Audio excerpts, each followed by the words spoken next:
لو أنزلنا هذا القرآن على جبل لرأيته خاشعا متصدعا من خشية الله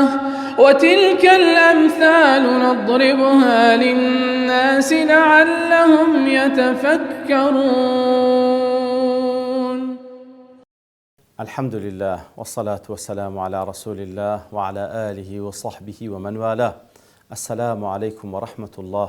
بەڕێزان خۆشحاڵم لەوانەیە 415 لەوانەکانی تەفسیری قورئان پیرۆز بێم بۆ خزمەتتان بە مەبەستی ڕەزامەندی خوای گەورە و هیوادارم ئەوەی ئازیز سوودی لێوە بگرن. أعوذ بالله من الشيطان الرجيم. بسم الله الرحمن الرحيم.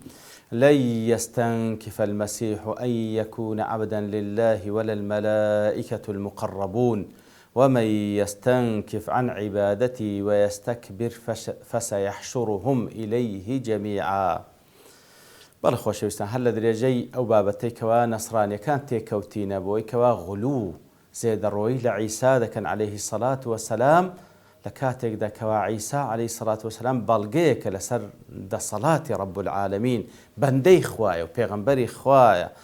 ئیتر خوای گەورە دەفەرمی لەن یەستەنکف، لەن لە بۆ ئێستا و داهاتووە، واتە نە لە ئێستا و نە لە داهاتووش. وەکو خوای گەورە باسی ئەو مناقەشەی بەینی عیسا دەکات عەلەیهی سەڵات وەسەلام و هەروەها کاتێکەوە خوای گەورە لە ڕۆژی قیامەت ئەو پرسیاری لێ دەکات. لەوێن دەش دەفەرمی سوبحانەک، کاتێکەوە پێی دەفەرمیتن ئەئەنتە قولتە للناس اتەخیذونی وئومی ئیلاهین من دون الله، ئەتوو بە خەڵکیت گوتیە کەوا ئەمن و دایکم بکەنە خوا بێجگە لە خوا ئێمەش بپەرستن؟ دەفەرمی سوبحانەک، پاک و منەزەهی لە بۆ تو. کو ئەمن ئەو قسەی دەکەم وەکو لە درێژەی ئاەتکە لەوێن دەرێکە ئینشاءڵڵا دەیگەینێ کەواتە لە ئێستا و لە داهاتوو عیسا عەلەیهی سەڵات وەسەلام ئیستنکاف ناکە ئەن یەکونە عەبدەن لله. ئیستنکاف لەن یەستەنکف واتە پێی عەیب نییە و هەروەها تەمەڕود ناکە، ئیمتیناع ناکە. کەواتە عیسا ئیستنکاف ناکە و پێی عەیب نییە ببیتە بەندەی خوا کە وەکو بەندەی خوایە، نەک هەر ئەویان ولا الملائكة المقربون، ملائكة نزیکەکانی الله سبحانه وتعالى ئیستنکاف ناکەن، پێیان عەیب نییە کەوا عەبدی خوای گەورە بن. ومن يستنكف عن عبادته ويستكبر، هەر کەسێک پێی عەیبی ببتە بەندەی خوا و عیبادەت لە بۆ خوا بکە و خۆی پێ گەورەتر بی، فسيحشرهم إليه جميعا، ئیتر خوای گەورە هەمووان دەمرێنی و حەشر دەکات لە لای خۆی، کۆیان دەکاتەوە حسابیان لەگەڵ دەکات. سأل سبب نزول أو آتا وكول تفسير كان ضلين أن وفد نجران قالوا لرسول الله صلى الله عليه وسلم، وفد نجران كان كات نصراني بن كهاتنا خزمت بين صلى الله عليه وسلم قتيان لما تعيب صاحبنا يا محمد صلى الله عليه وسلم. تلو صاحبنا وتم بس عن عيسى باشا، تلو عيب لا عيسى دبينه عليه الصلاة والسلام. قال ومن صاحبكم؟ شيء صاحبك ينقو؟ قالوا عيسى. دربار عيسى تعيب عيب داري دكي. قال صلى الله عليه وسلم وأي شيء قلت لهم تسيم قلت يا دربار عيسى تأخذ عيب داربي. قالوا تقول إنه عبد الله ورسوله. طلع قلت يعني لبريته دري عيسى عبدي خوا وبيغمبري خوا. قال صلى الله عليه وسلم إنه ليس بعار أن يكون عبدا لله. خو عيب يغنيه كاتك وكسيك عبدي خوابي، بلكو مسألة عبوديته بنداتي لبو الله أو بري سربرزي وسرفرازية. تماشا دكي بالنسبة پیغمبران عليهم الصلاة والسلام وبتايبتيج بالنسبة محمد المصطفى صلى الله عليه وسلم، لو بري مقام تشريف وتكريم خواهي قرب عبد وصف دكا سبحان الذي أسرى بعبده ليلا إلى المسجد من المسجد الحرام إلى المسجد الأقصى الذي باركنا حوله. لما مسألة إسراء ومعراج كواب راس أو برز لنا لرسول الله صلى الله عليه وسلم خواهي قرب عبدنا يدباه، بعبدنا يدبا كواتا براستي عبوديات لبروي خوي جور سبحانه وتعالى. وكلا سورة الذاريات فما خلقت الجن والإنس إلا ليعبدون، لبرهشتك إنس وجن خلقنا إلا لبو عبادة نبي. يتر بيغمبرانش عليهم الصلاة والسلام لهمو كسيك زياتر بنداتي لبو خواني شاندنو أو وظيفة لسرشاني أنا بباشترين شيء وأنزامي ددن لويا باشترين وصف لبو بيغمبراني خواكوا بمعنى كلمة عبدا، لوی چاکترین و خۆشەویستترین ناویش لە لای خوای گەورە أحب الأسماء إلى الله عبد الله وعبد الرحمن وەکو پێغەمبەر صلی الله عليه وسلم دەفەرمی خۆشەویستترین ناوە لای خوا کە عبودیەت و بەندایەتی لە بۆ خوای تێدایە سبحانه وتعالى. ئیتر عیسا عليه الصلاة والسلام پێی عیب نییە أن يكون عبدا لله ببیتە بەندەی خوا الله سبحانه وتعالى نەک هەر ئەو ولا الملائكة المقربون ملائكة مقربين ملائكة نزيكاني الله طبعا ملائكة درجات هي قوري هم ملائكة كان جبريل عليه الصلاة والسلام قوري هم ملائكة كان جبريل عليه الصلاة والسلام ولنا ملائكة كان بابرين مقربين هيك وحملي عرش إخوانا سبحانه وتعالى حملي عرش وتعرش خواي قوريان هالقتيا بفرمان إخوة سبحانه وتعالى ملائكة مقربين لدوربري لا عرش خواي قورون لدوربري عرش دسورينا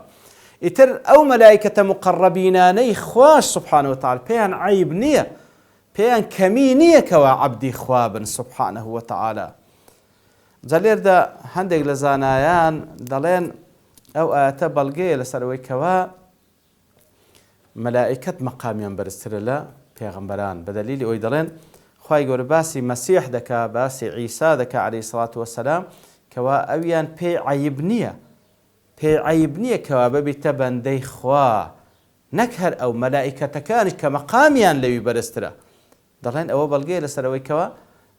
مادام باسي پیغمبري كرد عليه الصلاة والسلام وباس ملائكتي كرد كواتا پیغمبران كمقاميان لويش برسترا بيان عيبني دلين أو بلغي لسري مع العلم آتك أوي تداني هندق لزانان ولاميان دنو تفرمون نخير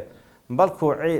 پیغمبران و ملائكة كانيش پیغمبران و ملائكة كان هيتيان بيان عيبنية كوا بندي خوام إترو موضوع شي دور دريجة مناقشة شي زور هي لنيوان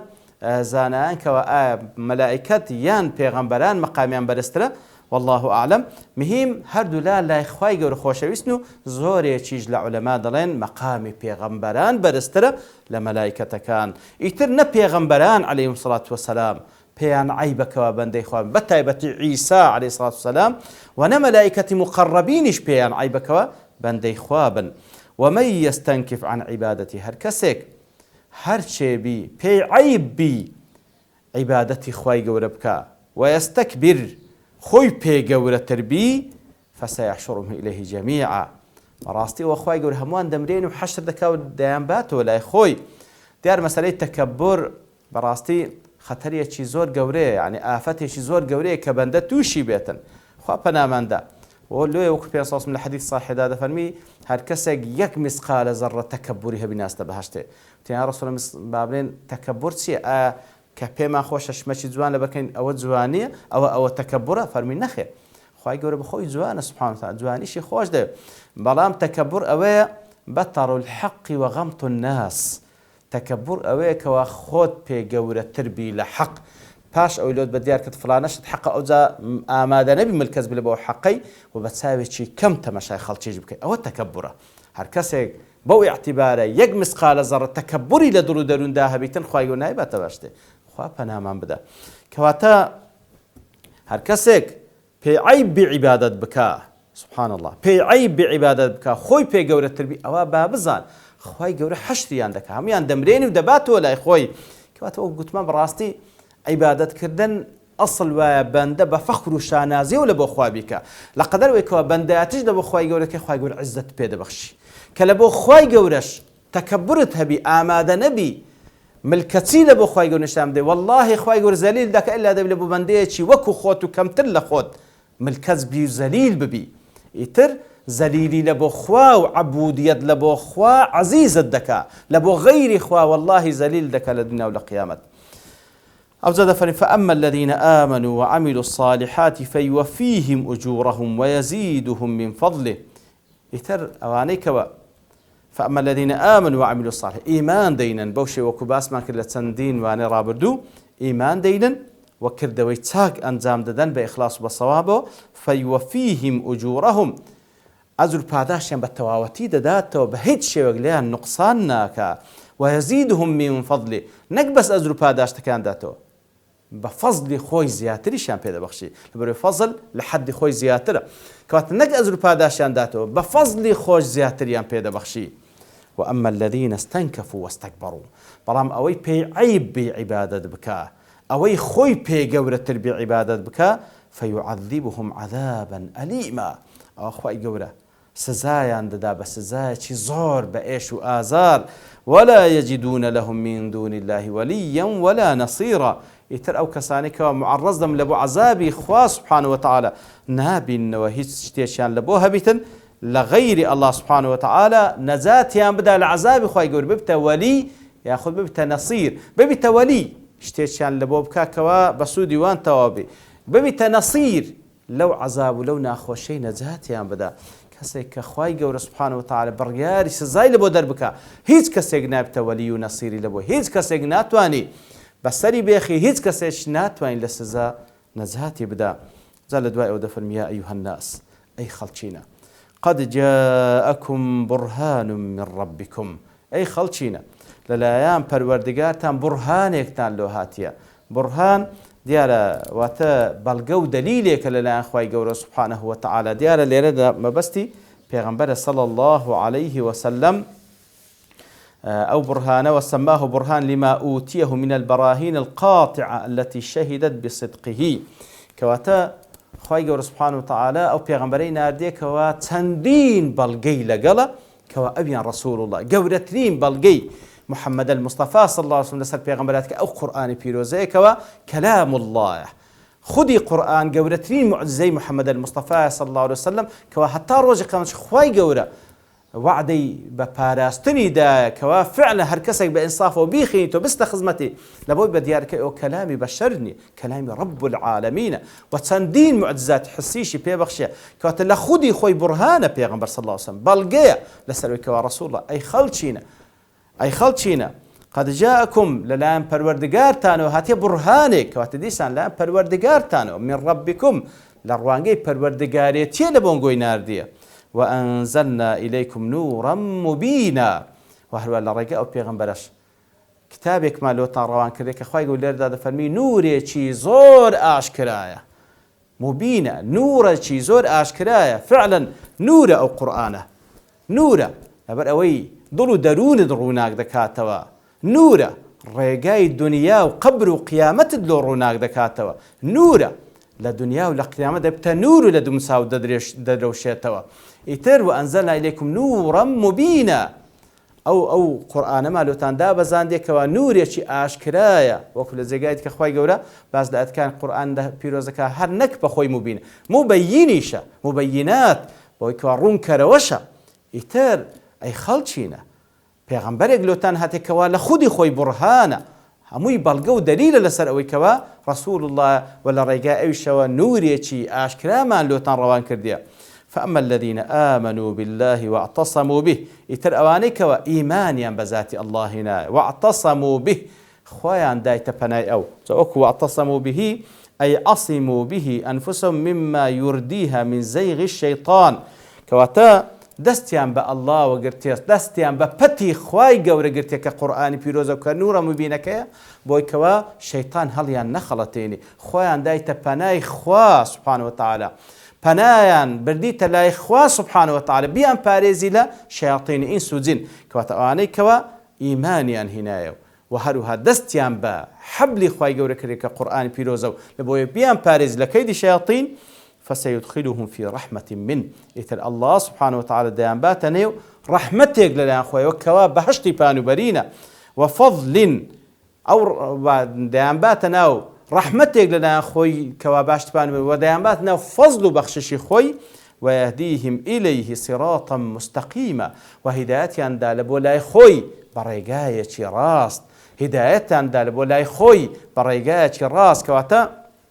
بەڕاستی بە ئیمان هینان بەخوای گەورە بەدەستگرتن بە حەبلی خوا کە قورئانی پیرۆزە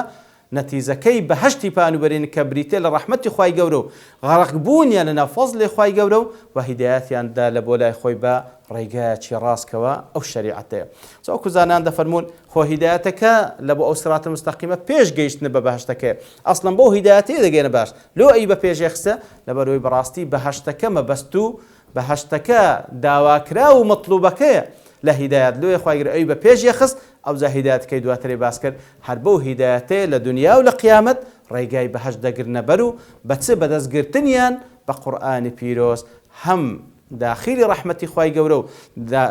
غرق دبلنا وفضل خواي قورو وهروها أو رجايا نشان دكوا دانجينتا أو بهشتا ورزامن دي خوي لخواي قور دبارم لو كسانا بين كوا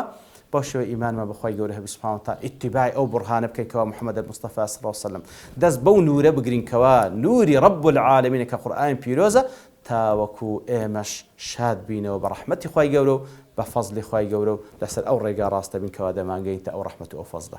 وصلى الله وسلم على نبينا محمد وعلى آله وصحبه أجمعين وآخر دعوانا الحمد لله رب العالمين. لو أنزلنا هذا القرآن على جبل لرأيته خاشعا متصدعا من خشية الله وتلك الأمثال نضربها للناس لعلهم يتفكرون.